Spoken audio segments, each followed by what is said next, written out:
Les créanciers de Mt. Gox pourraient attendre jusqu'à 3 mois pour recevoir leur Bitcoin. Près d'une décennie après la faillite de Mt. Gox, une lueur d'espoir s'annonce enfin pour les créanciers de l'ancien exchange crypto. D'après un document officiel, le remboursement initialement prévu pour juillet 2024 pourrait être retardé de 3 mois supplémentaires. Pourquoi ?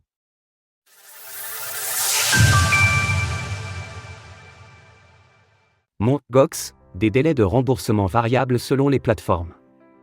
La faillite de Mt. Gox en 2014 continue de faire des vagues, et les créanciers de l'ancien exchange crypto pourraient devoir patienter jusqu'à 3 mois avant de recevoir leurs fonds. Selon un document officiel de Mt. Gox, les délais de remboursement en Bitcoin, BTC, ou en Bitcoin Cash, BCH, pourraient varier de quelques jours à plusieurs mois, en fonction de l'exchange choisi par les créanciers. Kraken disposera de 90 jours pour traiter les paiements, Bitstamp pourra prendre jusqu'à 60 jours, BitGo assurera les paiements sous 20 jours, SBIVC Trade et Bitbank effectueront les paiements sous 14 jours. Le retard des remboursements s'explique par la complexité du processus de distribution des fonds. L'administrateur chargé de l'affaire Mt. Gox doit d'abord vérifier la validité des comptes des créanciers, puis s'assurer qu'ils ont accepté toutes les conditions de l'accord de redressement. Enfin, il doit finaliser les discussions avec les plateformes d'échange de crypto-monnaies désignées avant de pouvoir redistribuer les fonds. L'administrateur de Mt. Gox a toutefois précisé que les remboursements à destination des créanciers éligibles seraient effectués rapidement si toutes les conditions sont remplies. Il a également souligné que le transfert de 47 228,7 BTC effectué dans la matinée constituait une étape importante dans le processus de redistribution des fonds. Avec un prix du Bitcoin avoisinant les 55 700 $, cette somme représente près de 2,6 milliards de dollars.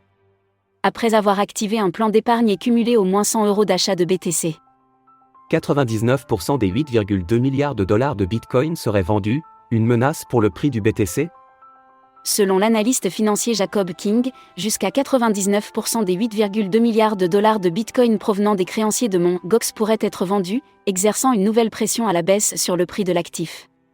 Avec la hausse de plus de 8500% sur Bitcoin au cours de cette décennie, il est probable que la majorité des anciens créanciers chercheront effectivement à encaisser leurs profits. L'analyste Jacob King estime que la vente massive de ces bitcoins pourrait avoir un impact significatif sur le prix du BTC, le faisant potentiellement repasser en marché baissier. Je comprends que cela soit controversé, a-t-il déclaré. Mais basé sur le faible volume de la demande actuelle, cela ramènera facilement le BTC dans un marché baissier difficile. Malgré la pression vendeuse potentielle, le début des remboursements est considéré comme une évolution positive pour les utilisateurs de l'ancienne plateforme en faillite. Mark Karpel, l'ancien PDG de Mt. Gox, s'est d'ailleurs exprimé sur le sujet. Les clients de Mt. Gox ont enfin commencé à recevoir leur Bitcoin. Cela a été un long voyage et je suis heureux de voir que nous arrivons enfin au bout. Le prix du Bitcoin a chuté d'un peu moins de 1% au cours des 24 dernières heures et est en baisse de plus de 9% sur la semaine. Retrouvez toutes les actualités crypto sur le site cryptost.fr.